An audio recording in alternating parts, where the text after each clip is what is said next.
F-35 America की विमानन रणनीति की रीढ़ है। हर फाइटर जेट जो प्रोडक्शन लाइन से निकलता है वो एक ऐसी धातु पर निर्भर है जिसे अमेरिका अब नहीं बना सकता। दुनिया की इकलौती महाशक्ति विदेशी सप्लाई चेन पर 100% निर्भर है और इसका नेतृत्व चीन कर रहा है, एक ऐसा देश जिससे हम युद्ध के कगार पर हैं। उस खोज ने मुझे यूटा की एक ऐसी सुविधा तक पहुंचाया जो अमेरिका की एविएशन में दबदबा लौटा सकती है, लेकिन ये एक इतनी जहरीली झील को खत्म कर रही है कि उसका खत्म होना पूरे शहर को जहर दे सकता है। मेरी खोज ने अमेरिका के भविष्य की एक डरावनी सच्चाई उजागर की जिसे रोकने के लिए कोई तैयार नहीं है। हर F-35 की कीमत $100 मिलियन तक है और अमेरिका ने इनमें से 191 बनाए हैं, जो इस प्रोग्राम के इतिहास में सबसे ज्यादा उत्पादन दर है। पेंटागन की योजना है कि वो इन्हें 2088 तक उड़ाएगा, जिसकी लागत करीब $2 ट्रिलियन होगी। लेकिन यह अहम हथियार बिना मैग्नीशियम नहीं बन सकता। वह सस्ता रिसाइकल मैग्नीशियम नहीं जो सोडा केन या कार पार्ट्स में होता है। F-35 के लिए अत्यंत शुद्ध मैग्नीशियम चाहिए जो सीधे कच्चे अयस्क से निकाला जाता है। जब फाइटर जेट आवाज से तेज उड़ रहा हो और अरबों डॉलर की तकनीक हो तो असफलता विकल्प नहीं है। वो धातु जेट के systems, auxiliary power units, speed drives, airframe mounted accessory drives और इंजन गियरबॉक्स के अंदर गहराई में छुपी होती है। मैग्नीशियम एल्यूमिनियम से लगभग 1/3 हल्का होता है और 5वीं पीढ़ी के युद्ध में वजन ही सब कुछ है। F-35 अकेला नहीं है, F-22 और यूरोफाइटर टाइफून दोनों इसका इस्तेमाल करते हैं। पिछले 30 वर्षों में बनाए गए लगभग हर पश्चिमी उन्नत लड़ाकू विमान में विशेष मैग्नीशियम मिश्र धातुओं पर निर्भरता है। जब ये धातु दुर्लभ हो जाती है तो समस्या होती है। इसका हल ग्रेट सॉल्ट लेक के पश्चिमी किनारे राउली, यूटा में है, जहां आबादी लगभग न के बराबर है। रणनीतिक महत्व सैद्धांतिक रूप से बहुत बड़ा। यहां आपको एक विशाल औद्योगिक परिसर मिलेगा। धुएं की चिमनियां इलेक्ट्रोलाइटिक सेल्स और लंबी पाइपों के ऊपर उठती हैं, जो झील और नमक के मैदानों के बीच फंसी हैं। ये यूएस मैग्नीशियम LLC है और फरवरी 2026 तक ये उत्तरी अमेरिका में प्राथमिक मैग्नीशियम धातु का एकमात्र उत्पादक था। दशकों तक पेंटागन ने रेनको के स्वामित्व वाली इस एकमात्र सुविधा को रणनीतिक रूप से महत्वपूर्ण बुनियादी ढांचा माना। इसका कारण सीधा था, अगर रोवली बंद होता तो अमेरिका के पास इस धातु का घरेलू स्रोत नहीं रहता। वही धातु जो F-35 के स्ट्रक्चरल कास्टिंग्स में जाती है, जो cruise missile systems, aerospace housings, helicopter gearbox और हल्के सैन्य घटकों में इस्तेमाल होती है, जहां हर पाउंड ईंधन की खपत, गतिशीलता और पेलोड को प्रभावित करता है। ये अमेरिकी रक्षा क्षेत्र का एक महत्वपूर्ण हिस्सा था और यह बंद हो गया। सितंबर 2021 में संयंत्र में एक विनाशकारी उपकरण विफलता हुई। प्राथमिक मैग्नीशियम उत्पादन उस महीने बंद हुआ और दोबारा शुरू नहीं हुआ। फोर्ट वर्थ में लॉकहीड मार्टिन ने F-35 का निर्माण जारी रखा। पेंटागन ने अनुबंधों पर हस्ताक्षर किए जबकि संयंत्र बंद रहा। आज चीन लगभग 90% वैश्विक प्राथमिक मैग्नीशियम उत्पादन नियंत्रित करता है। ये F-35 कार्यक्रम का छुपा हुआ पक्ष है। लॉकहीड मार्टिन के प्रकाशित आपूर्तिकर्ताओं की सूची में 1900 कंपनियां शामिल हैं। इंजन, कंप्यूटर, उड़ान नियंत्रण, टारगेटिंग सिस्टम, कॉकपिट इलेक्ट्रॉनिक्स, पूरे के पूरे उद्योग भी इस जेट को चालू रखने से जुड़ी हैं। पूरा सिस्टम महाद्वीपों, फैक्ट्रियों और इंजीनियरिंग के दशकों तक फैला हुआ है। सप्लाई चेन देखने में तो अटूट लगती है, लेकिन ये सब एक ही मान्यता पर टिका है। जब फाउंड्री चालू होगी तो एरोस्पेस ग्रेड मैग्नीशियम वहां मौजूद रहेगा। इसके बिना चेन तुरंत टूटती है और सभी कॉन्ट्रैक्ट्स बेकार हो जाते हैं। पेंटागन इससे पूरी तरह अनजान नहीं है। आंतरिक आकलनों ने 2021 में प्राइमरी मैग्नीशियम को गंभीर चिंता बताया था और 2023 में भी रिपोर्ट्स ने इसे रेयर अर्थ्स, गैलियम, जर्मेनियम के साथ जोड़ा था। इनकी आपूर्ति गंभीर संघर्ष में काटी जा सकती है, जैसा चीन पहले ही दिखा चुका है। बीजिंग ने हाल के वर्षों में गैलियम, जर्मेनियम, एंटीमनी, ग्रेफाइट जैसे कम ज्ञात सामग्रियों के निर्यात पर सख्ती बढ़ा दी है, लेकिन ये अनजाने खनिज missile, radar system, chips, battery और सैन्य इलेक्ट्रॉनिक्स में होते हैं। फिर ये पाबंदियां और सख्त हो गईं, खासकर अमेरिका के खिलाफ। मैग्नीशियम अब तक निशाना नहीं बना, शायद इसकी जरूरत भी नहीं। चीन वैश्विक आपूर्ति पर इतना नियंत्रण रखता है कि उसकी नीतियों में थोड़ा बदलाव भी दाम या उपलब्धता पर बड़ा असर डाल सकता है। ऐसा पहले भी कई बार हो चुका है, वो भी जानबूझकर हथियार के तौर पर नहीं, बल्कि चीन की ऊर्जा पर सख्ती और औद्योगिक नीति के साइड इफेक्ट के तौर पर, जिससे एक असहज सवाल उठता है। अगर अनजाने में हुई बाधाएं सप्लाई चेन को हिला सकती हैं, तो सोचिए बीजिंग जानबूझकर ऐसा करे तो क्या होगा। 2024 में रोबली प्लांट में प्राथमिक मैग्नीशियम उत्पादन शून्य था। उसी साल यूएस मैग्नीशियम ने ग्रेट सॉल्ट लेक सिस्टम से 52,000 एकड़ फीट से ज्यादा पानी निकाला। ये पानी 1 लाख यूटा घरों को 1 साल तक सप्लाई के लिए काफी था। ये पानी उस झील से निकला था जिसकी सतह रिकॉर्ड निचले स्तर पर थी। कंपनी को पानी पर नियंत्रण के लिए मैग्नीशियम बनाना जरूरी नहीं था। पश्चिमी इलाकों में पानी का कानून पुराने सिद्धांत पर चलता है, पहले दावा करने वाले को अधिकार मिलता है। यह व्यवस्था उत्पादक उपयोग को बढ़ावा देने के लिए बनाई गई थी। इसके बजाय बेसिन के सबसे बड़े औद्योगिक जल उपयोगकर्ताओं में से एक ने बड़े आवंटनों पर नियंत्रण रखा, जबकि उसके मुख्य रणनीतिक संचालन निष्क्रिय थे। पानी संचालन से गुजर रहा था जिसका घरेलू मैग्नीशियम उत्पादन से संबंध नहीं था। खारे पानी के तालाब अभी भी वाष्पीकरण की अलग अलग अवस्थाओं में थे। नमक केक की प्रोसेसिंग जारी रही। कंपनी ने सड़क पर बर्फ पिघलाने के लिए डस्ट सप्रेसेंट्स और मैग्नीशियम क्लोराइड बनाना जारी रखा। इनमें से कोई भी निकासी की मात्रा को सही नहीं ठहराता था। पर्दे के पीछे रैंको की रणनीति कुछ और ही थी। फाइलिंग से पता चलता है कि अब वही ब्राइन जिससे पहले मैग्नीशियम सेल्स चलती थीं, लिथियम निकालने में इस्तेमाल हो रही है। 2024 तक वैश्विक बाजारों में लिथियम की कीमतें गिर गई थीं और वो नया रास्ता भी रोक दिया गया। इसी दौरान देनदारियां लगातार बढ़ती रहीं। ये साइट देश की सबसे गंभीर पर्यावरणीय समस्याओं में थी। वर्षों तक नियामकों ने कंपनी पर प्रदूषण उल्लंघन के आरोप लगाए। कारखाने के आसपास हजारों एकड़ जमीन जहरीले रसायनों से दूषित हो गई, जिसकी सफाई में दशकों लग सकते हैं। 2009 तक संघीय सरकार ने इस क्षेत्र को आधिकारिक रूप से एक प्रमुख खतरनाक अपशिष्ट स्थल के रूप में वर्गीकृत कर दिया था। 10 सितंबर 2025 को यूएस मैग्नीशियम एलएलसी ने डेलावेयर संघीय अदालत में चैप्टर 11 दिवालियापन के लिए अर्जी दाखिल की। फाइलिंग में इसकी देनदारी 100 से 500 मिलियन डॉलर बताई गई थी। कभी अमेरिकी खनिज स्वतंत्रता के लिए अहम माने जाने वाला यह संयंत्र अब कागजों पर आर्थिक रूप से ढह रहा था। अधिकांश अमेरिकियों को इरारेनेट का नाम पता नहीं है, लेकिन वर्षों तक मैनहट्टन के एक कार्यालय में बैठा एक अरबपति उद्योगपति ग्रेट सॉल्ट लेक जाने वाले पानी का बड़ा हिस्सा नियंत्रित करता था। जहां भी रैंको ने काम किया, विवाद उसके साथ रहा। प्रदूषण को लेकर लड़ाइयां, मुकदमे, पर्यावरणीय विवाद, वित्तीय दबाव, ऐसे संघर्ष जो वर्षों तक चलते रहे, जबकि जनता ने शायद ही ध्यान दिया। 2023 में Utah department of environmental quality ने कंपनी पर $4,30,000 का जुर्माना लगाया। यह जुर्माना 10 साल से अधिक के उल्लंघनों को कवर करता था। राज्य नियामक कई वर्षों से यूएस मैग्नीशियम के साथ सुधार लागत पर चर्चा कर रहे थे। दिवालियापन फाइलिंग से बातचीत बेमानी हो गई और चैप्टर 11 के बाद सफाई की जिम्मेदारियां लेनदारों के बाद आ गईं। इसके विपरीत जल अधिकार अचानक दिवालिया संपदा में सबसे मूल्यवान संपत्ति बन गए। विभिन्न लेनदारों के वकीलों ने अदालत में दलील दी कि खनिज और जल अधिकारों की असली कीमत बहुत कम है। यूटा स्पष्ट रूप से इससे असहमत था। 15 अगस्त 2025 को वन, अग्निशमन और राज्य भूमि प्रभाग ने कंपनी को झील से पानी पंप करना बंद करने का आदेश जारी किया। दिवालियापन दाखिल होने से विवाद वहीं स्थिर हो गया। उस बिंदु के बाद झील, संयंत्र और पानी का भविष्य सब एक ही अदालत में चला गया। रेनको रॉली को मैग्नीशियम बनाने के लिए नहीं, बल्कि पानी अपने पास रखने के लिए अपने कब्जे में रखे हुए था। झील सिकुड़ने पर सॉल्ट लेक सिटी को बर्फ नहीं मिलती। यह तुरंत या एक साथ नहीं होता, पर इसका तंत्र सीधा और दस्तावेजीकृत है। यह पूरे क्षेत्र का जलवायु इंजन है। सर्दियों में तूफान प्रशांत महासागर से आकर झील के ऊपर से सॉल्ट लेक सिटी की पहाड़ों से टकराते हैं।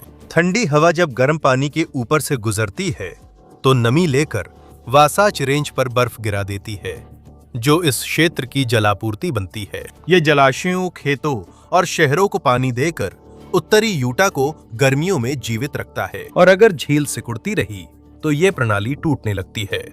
कम झील का मतलब है कम बर्फ का मतलब है कम पानी। और अमेरिकी पश्चिम में एक बार पानी गायब होना शुरू हो जाए तो सब कुछ एक लड़ाई में बदल जाता है। 2023 की शुरुआत में यूटा में आधुनिक समय की सबसे बड़ा हिमजमाव था।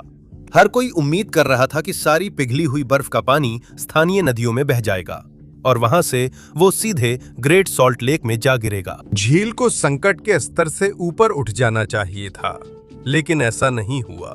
झील के दक्षिणी हिस्से का जलस्तर 2022 के अंत से लेकर 2023-24 के जलवर्ष के अंत तक कुछ फीट ही बढ़ा। यह प्रगति की तरह लग सकता है, लेकिन यह कहीं से भी पर्याप्त नहीं था।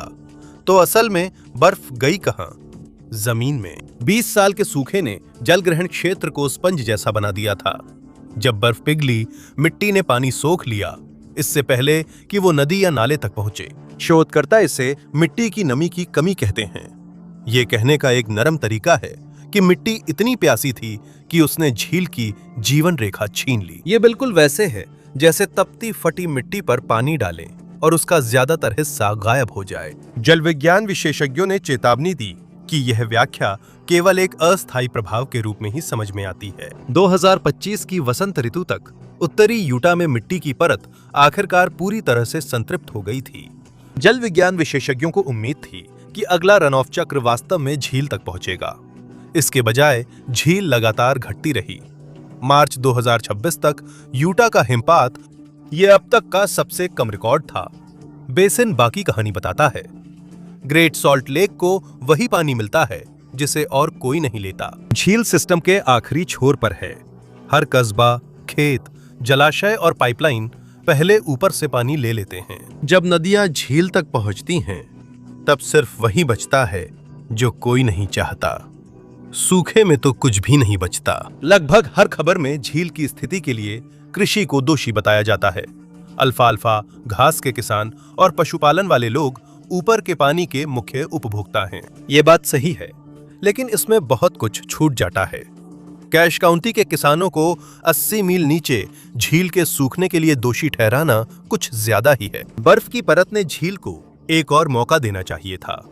तो वो कौन है जो उस पानी को ले रहा है जो झील को बचा सकता था? और ये सब कानूनी कैसे है? पेंटागन जहां बीजिंग के मैग्नीशियम निर्यात रोकने से चिंतित था, वहीं अमेरिका की मुख्य मैग्नीशियम आपूर्ति को असली खतरा यूटा की एक अदालत में सामने आया। एक अरबपति के जल अधिकार और एक दिवालियापन की अर्जी। 2020 से 2060 के बीच यूटा में लगभग 2 मिलियन और निवासियों के जुड़ने का अनुमान है। वसाज फ्रंट इस वृद्धि का 70% से अधिक हिस्सा समेट लेगा। सिर्फ यूटा काउंटी में ही जनसंख्या लगभग दोगुनी होने की उम्मीद है। नई उपनगर, मास्टर प्लान कम्युनिटीज और सिटीज पहले से ही ड्राइंग बोर्ड पर हैं। सभी को एक ही चीज चाहिए। उन्हें आज ही दशकों बाद इस्तेमाल के लिए सुनिश्चित जल आवंटन की जरूरत है। यूटा वाटर बैंकिंग एक्ट, जिसे 2020 में सेनेट बिल 26 के रूप में कानून बनाया गया, डेवलपर्स को यह सुविधा देता है। कागज पर यह अधिनियम उचित है। यह 10 साल का पायलट प्रोग्राम है जो औपचारिक जल बैंक बनाता है। जल अधिकार धारक बिना उपयोग किए गए पानी को जमा कर सकते हैं, बजाय इसके कि वे उसे खो दें। उन अधिकारों को जब्ती से सुरक्षा मिलती है और पानी को झील की ओर नीचे जाते समय कभी भी बाहर नहीं जाना पड़ता। बैंक उनकी सुरक्षा करता है। समर्थक तर्क देते हैं कि यह कानून सूखे के दौरान लचीलापन पैदा करने और अधिकार धारकों को केवल कानूनी दावे बनाए रखने के लिए पानी बर्बाद करने से रोकने के लिए बनाया गया था। सॉल्ट लेक सिटी के उत्तर के कृषि नगरों में कृषि के जल अधिकार अब तेजी से आवास विकास में इस्तेमाल हो रहे हैं। अभी खेत है, पर सब जानते हैं कि उपनगर जल्द ही आ जाएंगे। यूटा के यूइंटा बेसिन में पहली जल बैंक जल अधिकारों के लिए ऑनलाइन क्लासिफाइड्स की तरह शुरू हुई थी, जहां इन्हें सूचीबद्ध कर लीज पर दिया जा सकता है। कुछ जगहों पर रिसोर्ट और दूसरी घरों के लिए पानी पहुंचाने का बुनियादी ढांचा पहले ही बन रहा है। 2021 और 2025 के बीच राज्य ने लगभग 4 लाख एकड़ फीट पानी ग्रेट सॉल्ट लेक में वापस भेजा। ये लगभग उतना पानी है जितना लॉस एंजलिस को पूरे 1 साल के लिए आपूर्ति करने के लिए चाहिए। कागज पर यह संख्या बड़ी लगती है, लेकिन ये कई वर्षों में फैली हुई है, एक ऐसे बेसिन में जो सामान्यतः स्थिर रहने के लिए बड़े जल प्रवाह पर निर्भर करता है। ये एक ऐसी प्रणाली में अपेक्षाकृत छोटा सुधार है जो अभी भी जितना पानी वापस आ रहा है उससे कहीं तेजी से पानी खो रही है। चारे की फसल उगाने वाले किसान एक आसान निशाना बन जाते हैं। कोई नहीं पूछता मास्टर प्लान्ड कम्युनिटीज उन आबादियों के लिए जल अधिकार क्यों रखती हैं जो अभी अस्तित्व में नहीं हैं। निर्माण से पहले ही पानी आरक्षित किया जा रहा है और उपनगरों को दीर्घकालिक आवंटन योजना के तहत अनुमति मिल रही है। झील सूखी है जबकि डेवलपर्स और नगरपालिकाएं नए शहरों के लिए पानी सुरक्षित कर रही हैं। जब नए निवासी यहां आएंगे तो उन्हें कैसा पर्यावरण मिलेगा? झील सिकुड़ने पर वह बस गायब नहीं होती, यह एक चौड़ा सूखा झील का तल उजागर कर देती है और वो सतह स्थिर नहीं है। ये महीन पाउडर जैसा तलछट है जो दशकों में जमा हुआ है। तेज हवाएं जब यहां से गुजरती हैं तो धूल को उठाकर वासेज फ्रंट, जिसमें सॉल्ट लेक सिटी भी है, ले जाती हैं। लेकिन ये आम धूल नहीं है। चिंता सिर्फ इतनी नहीं है कि ये धूल अप्रिय है, बल्कि ये है कि शरीर इसे एक ऐसे उत्तेजक के रूप में देखता है जिससे उसे लड़ना पड़ता है। जब सूखी झील की सतह से उठी बारीक कणों वाली धूल सांस के साथ अंदर जाती है तो वे सिर्फ फेफड़ों में ही नहीं रुकती, ये शरीर के उसी अलार्म सिस्टम को सक्रिय कर सकती हैं जो धुएं, रसायनों या हानिकारक गैसों के लिए होता है। अलार्म सिस्टम तुरंत प्रतिक्रिया देता है, जैसे आंखों में जलन, खांसी और सीने में जकड़न। नियंत्रित माहौल में शोधकर्ता आगे की घटनाएं देख सकते हैं। प्रतिरक्षा प्रणाली सक्रिय होकर वायुमार्ग में सूजन पैदा करती है और फेफड़े उस चीज के खिलाफ रक्षा मोड में आ जाते हैं जिसे वे बाहर नहीं निकाल सकते। ये धूल मानव फेफड़ों की कोशिकाओं के लिए कोयले की फ्लाई ऐश की तुलना में कहीं अधिक साइटोटॉक्सिक है, जो कि वही दहन उपोत्पाद है जिसने कोयला आधारित बिजली संयंत्रों के चारों ओर दशकों तक नियम बनाए हैं। गंभीर धूल वाले दिनों में कुछ शोधकर्ता इस जलन प्रतिक्रिया की तुलना अत्यधिक प्रतिक्रियाशील वायुवाहित यौगिकों के संपर्क से करते हैं, न कि सामान्य कण प्रदूषण से। यह सामान्य शहरी स्मॉग को सांस में लेने जैसा नहीं है।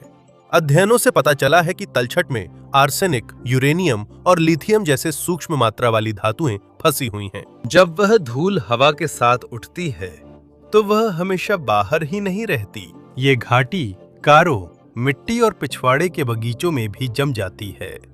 शोधकर्ताओं ने पाया कि कुछ धातुएं पत्तेदार सब्जियों में धोने के बाद भी रहती हैं, क्योंकि वे सतह पर नहीं, पौधे के अंदर तक पहुंच जाती हैं। जब वैज्ञानिक सबसे अधिक प्रभावित क्षेत्रों में बच्चों के लिए इसका क्या मतलब है, इसका मॉडल बनाते हैं, तो चिंता सिर्फ जोखिम में एक बार की बढ़ोतरी की नहीं होती, ये बार बार संपर्क की समस्या बनती है, जो कई बार स्वीकृत सुरक्षा सीमाओं से भी आगे जाती है। लंबे समय में इससे अस्थमा और हृदय रोगों का खतरा बढ़ता है। शोधकर्ताओं ने चिंता जताई है कि दशकों तक संपर्क जारी रहने पर यह विकास और पुरानी स्वास्थ्य समस्याओं से जुड़ सकता है। इस सब में भौगोलिक अन्याय साफ नजर आता है।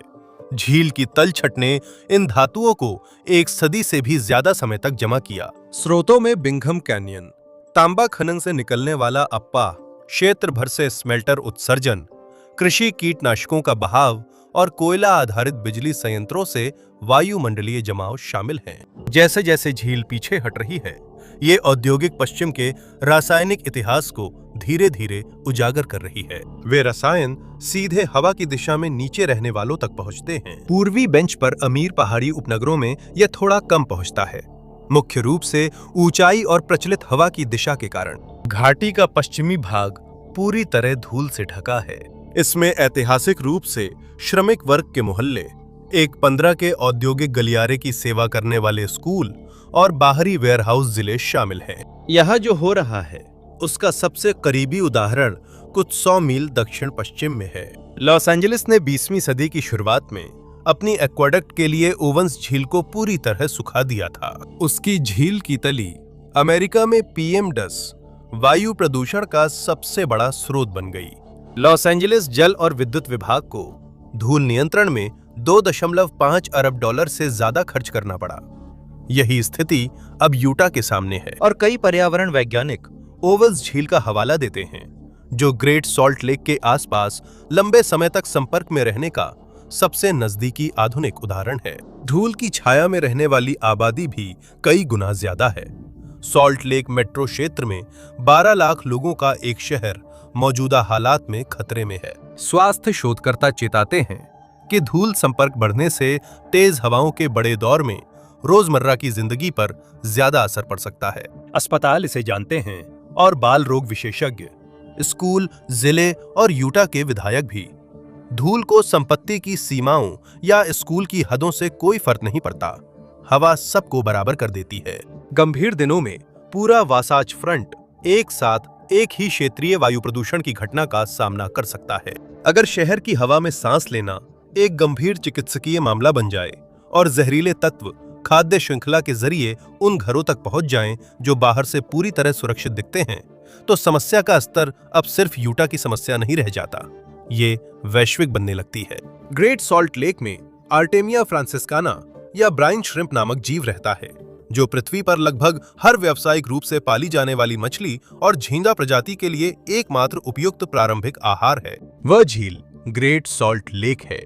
वह सिस्ट खुद लगभग अविनाशी है। इसे फ्रीज करें, कागज की थैली में महाद्वीपों के पार भेजें, सही लवणता में डालें और यह नौपली बनता है जो वैश्विक जलीय कृषि को भोजन देता है। नौपली लगभग सभी व्यावसायिक रूप से पाली जाने वाली मछली और झींगा प्रजातियों के लिए पृथ्वी पर सबसे उपयुक्त प्रारंभिक भोजन है। ग्रेट सॉल्ट लेक विश्व आपूर्ति का बड़ा हिस्सा बनाता है। एक सामान्य वर्ष में यह दुनिया के आर्टेमिया सिस्ट की लगभग 40 से 45% आपूर्ति करता है। करीब 18 हार्वेस्टिंग कंपनियां विज्ञान आधारित राज्य प्रबंधन में झील पर काम करती हैं। संचालन मुख्यतः सर्दियों में और मौसमी रूप से होते हैं। चपटी तली नामों पर छोटी टीमें खुले पानी में जंग रंग की सिस्ट की परतें इकट्ठा करती हैं। यूटा झील के ब्राइन श्रिम्प सिस्ट हर साल लगभग 1 करोड़ मीट्रिक टन समुद्री खाद्य उत्पादन का समर्थन करते हैं। इनमें झींगा, प्रॉन, सी बास, ग्रुपर जैसी प्रजातियां शामिल हैं। वियतनाम, इक्वाडोर और सेनेगल जैसे देशों में एक्वाकल्चर अब इंसानों को मिलने वाले समुद्री खाद्य का लगभग आधा हिस्सा देता है। जिन देशों में जंगली मत्स्य पालन खत्म हो चुका है, वहां इसका योगदान ज्यादा है। झील की लवणता ही झींगा पालन संभव बनाती है। अगर पानी ज्यादा ताजा हो जाए तो ब्राइन झींगा कम हो जाते हैं। अगर पानी बहुत खारा हो जाए तो आबादी गिरती है, क्योंकि अति लवणीय पानी शैवालों को मार देता है, जिन्हें झींगे खाते हैं। 2022 में संकट तब आया जब झील का जल स्तर अब तक के सबसे निचले स्तर पर पहुंच गया, जिससे लगभग पूरी आबादी खत्म हो गई। अब यह उद्योग सिमट गया है और झील के घटने पर यही इसका बचाव का एक तरीका है। अब ईरान, वियतनाम, थाईलैंड और उज्बेकिस्तान के शोधकर्ता तालाब आधारित ब्राइन श्रिम्प उत्पादन को बढ़ाने की दौड़ में लगे हैं। उनका लक्ष्य जोखिम की भरपाई करना है। इनमें से कोई भी कार्यक्रम अभी इतना बड़ा नहीं है कि वह ग्रेट सॉल्ट लेक द्वारा प्रदान की जाने वाली मात्रा की जगह ले सके। अगर झील का जल स्तर गिरता रहा और लवणता बढ़ती रही तो आर्टेमिया की आबादी भी झील के तल की तरह खत्म हो जाएगी। आपूर्ति की अचानक कमी विश्व की हैचरी संचालन को सीधे प्रभावित करेगी। कम आय वाले समुद्री भोजन बाजारों पर पहले दबाव पड़ेगा, क्योंकि कीमतें बढ़ेंगी और आपूर्ति अस्थिर होगी। झील का उपयोग करने वाली प्रवासी पक्षियों की वजह से दांव और बढ़ जाते हैं। हर साल करीब 1 करोड़ पक्षी ग्रेट सॉल्ट लेक से गुजरते हैं। ये प्रशांत और सेंट्रल फ्लाईवे की 250 से अधिक प्रजातियों में शामिल हैं, जो सभी आर्टेमिया खाती हैं। झींगा न मिलने पर पक्षी भोजन की तलाश में दूर तक चले जाते हैं और कई बार सैकड़ों मील तक रास्ता बदलते हैं। प्रवासन मार्गों से जुड़े पारिस्थितिकी तंत्र राजनीतिक सीमाओं पर नहीं रुकते। यूटा की एक झील का ढहना दक्षिणी मेक्सिको से कनाडाई आर्कटिक तक की आर्द्र भूमि को प्रभावित करता है। राज्य की आधिकारिक प्रतिक्रिया है कि सब कुछ ठीक है, झील फिर से संभल रही है। हाल के बजट चक्रों में राज्य ने पानी से जुड़े खर्चों पर $1 अरब से अधिक आवंटित किए हैं, जो ग्रेट सॉल्ट लेक को बचाने से संबंधित है।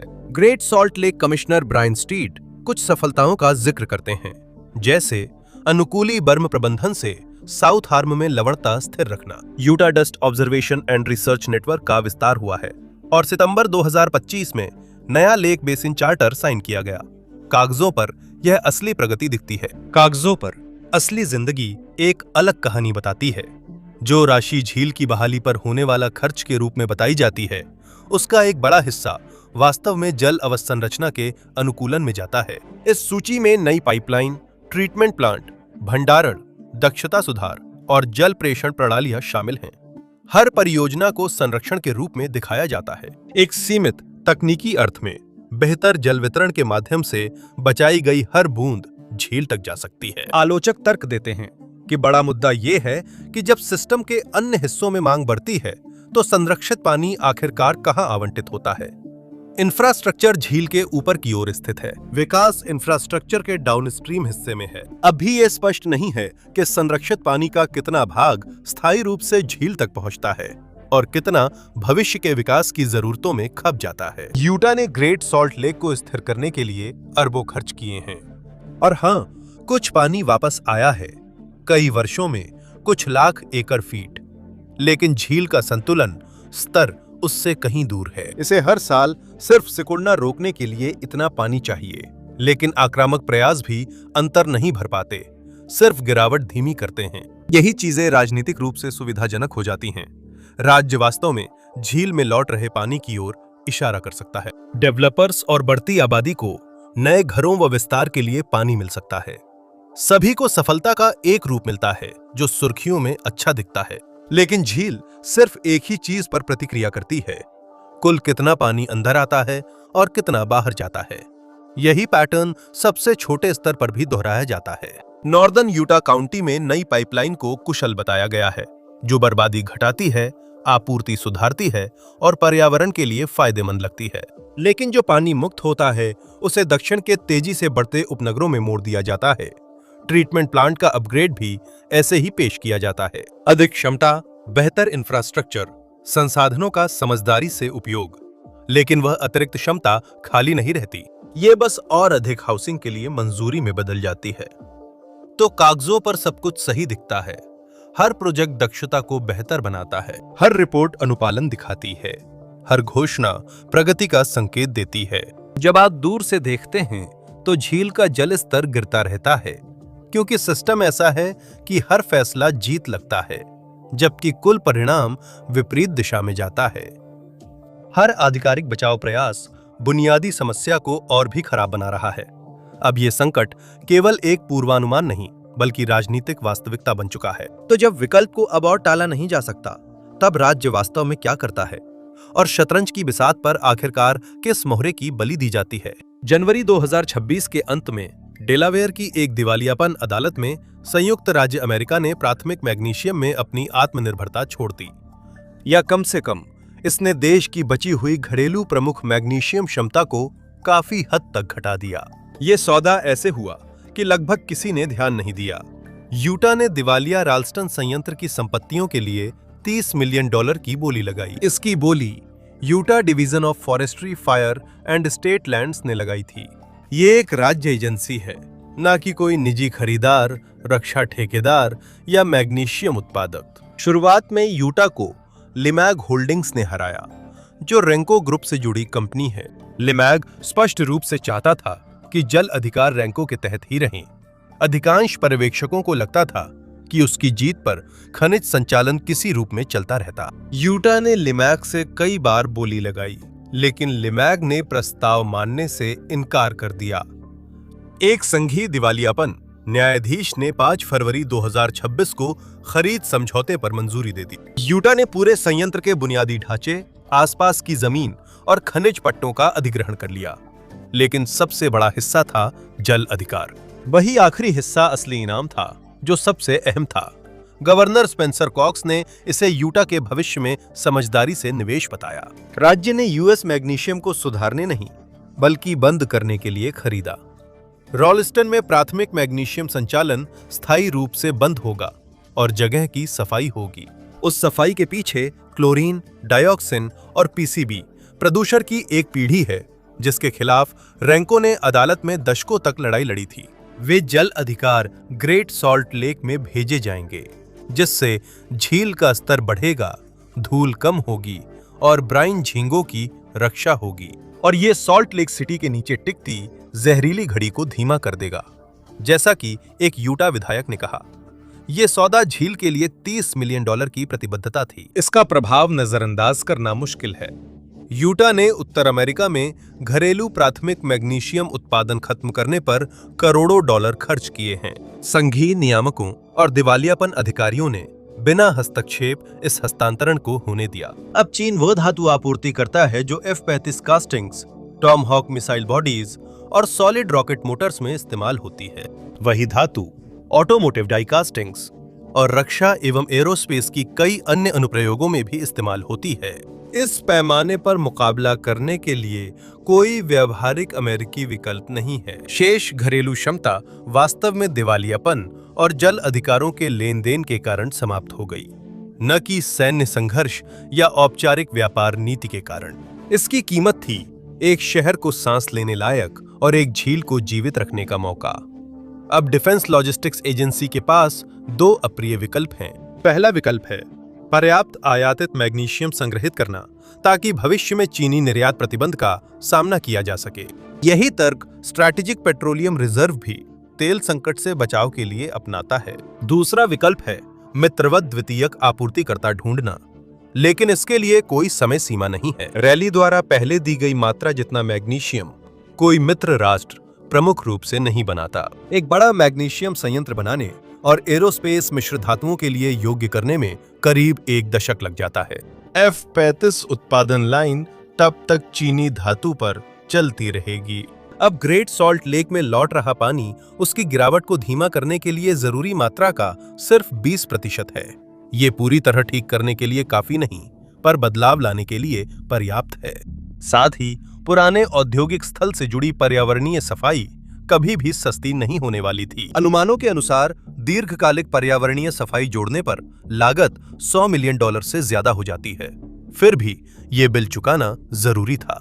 सिर्फ एक ही सवाल था कि इसके लिए जिम्मेदार कौन होगा। इस साइट को खरीदकर राज्य ने एक लंबी कानूनी लड़ाई से बचाव किया और एक महत्वपूर्ण जमीन के टुकड़े को सार्वजनिक नियंत्रण में ले आया। ये उन वर्षों की चिंता का जवाब था जब धूल, आंधी और प्रदूषण की खबरें इतनी बढ़ गईं कि नजरअंदाज करना मुश्किल हो गया, और राजनीतिक रूप से यह काम कर गया। इस कदम को सॉल्ट लेक काउंटी में समर्थन मिला, जहां इसके प्रभाव सबसे ज्यादा दिखते हैं, लेकिन राज्य के ग्रामीण इलाकों में भी समर्थन मिला, जहां लंबी कानूनी लड़ाइयों और संघीय निगरानी पर अविश्वास गहरा है। तो हर एक पहलू पर, चाहे वो लागत हो, राजनीति हो या नियंत्रण, यह फैसला समझ में आता है। लेकिन झील को इनमें से किसी भी श्रेणी से कोई फर्क नहीं पड़ता। स्थिति अब तेजी से एक शून्य योग वाला संतुलन जैसी होती जा रही है, जिसमें पर्यावरणीय पुनर्प्राप्ति, औद्योगिक क्षमता और रणनीतिक आपूर्ति श्रृंखलाओं के बीच संतुलन बनाना पड़ रहा है। ग्रेट सॉल्ट लेक ने देश की सैन्य आपूर्ति श्रृंखला को बंधक बना लिया था। साथ ही यह सार्वजनिक स्वास्थ्य, क्षेत्रीय अर्थव्यवस्था और वैश्विक खाद्य प्रणाली के केंद्र में भी था। यूटा के समाधान ने प्रभावी रूप से एक रणनीतिक कमजोरी के बदले दूसरी कमजोरी को चुन लिया। झील के लिए अधिक पानी के बदले विदेशी मैग्नीशियम आपूर्ति पर अधिक निर्भरता। आंतरिक क्षेत्र फिर से सुधार की राह पर है, हालांकि धीरे धीरे। ये सुधार तभी काम करेगा जब ऐसी 100 और फैसले इसी तरह लिए जाएं।